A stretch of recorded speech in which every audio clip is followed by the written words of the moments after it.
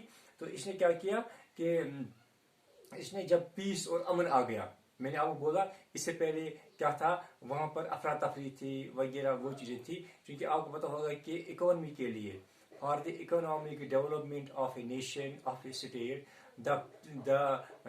this law and order and peace is very necessary. تو اس کے لیے اس نے کیا کیا, اس نے وہاں پر سب سے پہلے امن قائم کیا. تو امن کے ذریعے سے وہاں کی جو تجارت تھی, اکانومی تھی, اس کا پراسپیرس ہونا, اس کی ترقی ہونا, اس کے ترقی کا بڑھنا, وہاں پر اس کے لیے چانسز زیادہ بڑھ گئی. تو اس نے وہاں پر کیا کیا, پہلی بات یہ کی. دوسری اس نے مینز آف ٹرانسپورٹ میں اضافہ کیا.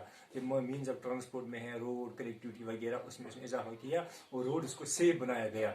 اور تیسری بات اس نے یہ کی, اس نے ٹیکسز کو کم کیا. اس طرح سے لوگ زیادہ سے زیادہ تجارت کی طرف مائل ہو گئی, اور اس طرح سے یہ اس وقت ایکسپورٹ کرنے والی ایک اسٹیٹ بن گئی. اس کے بعد art and literature. Art and literature میں بھی اس کے دور میں زبردست ترقی ہو گئی. آپ دیکھتے ہیں اس وقت کے جو مشہور تعمیرات ہیں وہ آج بھی وہاں کچھ تعمیرات موجود ہیں اور مشہور ہے. اور اس نے تعمیرات میں ایک چیز کا اضافہ کیا, ہی ریپلیسڈ سٹون ریڈ سٹون وغیرہ اس نے چینج کیا اس کو, اور اس میں سے ماربل یوز کیا. First ruler that introduced marble in construction work. اس نے پہلا کام یہ کیا, ماربل کو یوز کیا. اور ماربل کے ٹیمپلز بڑے بڑے وہ پیلسز آج بھی وہاں موجود ہیں. اور اس کے دور میں بڑے بڑے لوگ جو لٹریری فگرز ہیں وہ اس میں رومن امپائر میں موجود ہیں. جیسے لیوی, گریٹسٹ ہسٹورین, جس نے ہسٹری آف رومن امپائر تیار کی ہے, تو وہ بھی اسی دور میں رہا. اس کا نام لیوی تھا. Virgil greatest poet, Virgil was the greatest poet of Rome, تو وہ بھی اسی دوران اسی کے زمانے میں وہ بھی زندہ رہا. اور اسی طرح سے ہوریس ایک اور بڑا پوئٹ تھا, وہ بھی اس طرح سے آرٹ لٹریچر جو تھا تو اس کے شعبے میں بھی ترقی ہوگی. اس طرح سے among the